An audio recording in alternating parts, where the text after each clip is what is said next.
If anybody is trying to sell you on this idea that you have to be fearless, run. I'm not gonna tell you to be fearless. That's not biologically, neurologically, psychologically, or socially available to a living being. I'm trying to make a point here. Fearlessness is not an option. Fear is wired into our neurology, into our psychology, and into our sociology. The reason that we exist is because our ancestors responded positively to fear, stayed out of danger, survived, and perpetuated their gene pool. Yeah, fearlessness is not an option. Courage, 100% an option. In fact, if you don't have courage, this whole conversation about developing as a better leader, having more effective, more powerful leadership, stopping the leadership breakdowns, conscious leadership, the entire discussion is off the table if we don't cultivate courage. So it's not about eliminating fear, it's about cultivating courage. My definition of courage is super simple. Courage is walking towards what you would rather run away from. It's walking towards what you'd rather run away from. It's not breaking it, it's not avoiding it, it's not denying it, it's not somehow being a superhuman. Just living, ordinary, breathing human being, making a choice to walk towards what you'd rather walk away from. So to do that effectively, there's a really 3-step process that works for me, has worked for thousands of people, and will work for you too.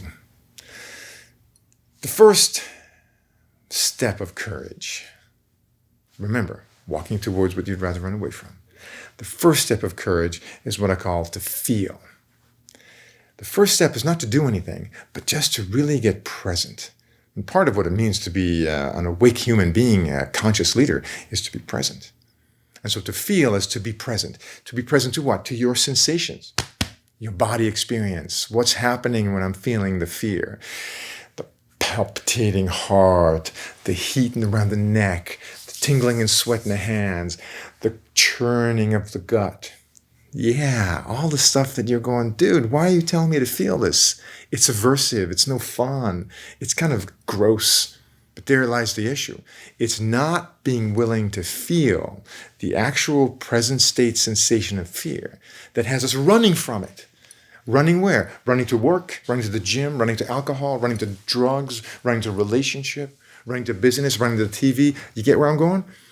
Not being willing to feel your actual experience, physical sensation of fear is lack of courage. And the willingness to kind of be there and just feel it for a moment, for 3 breaths, is already an act of courage. So, first, you're sitting in the meeting, you're starting to get anxious, you want to say something, but your ego is coming up and going, if I say it, I'm going to sound stupid, and they're just not going to like me. Boom, fear. Walk towards what you'd rather run away from, first with feel it. Just sit there. 1 breath. 2 breaths. I'm feeling stupid. I've got tightness in my gut. I got my heart beating a little faster, and I'm starting to feel heat. Maybe I'm even going to start flushing a little. That's it. You feel it.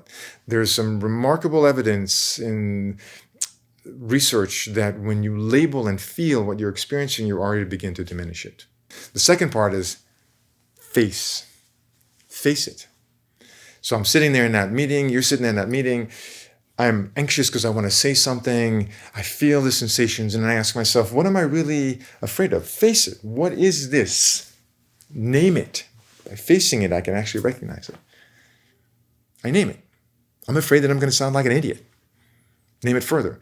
If I'm an idiot, people are going to, ignore me, and I'm going to lose my capacity to have power and influence.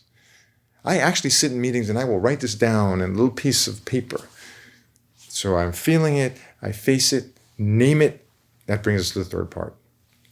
Embrace.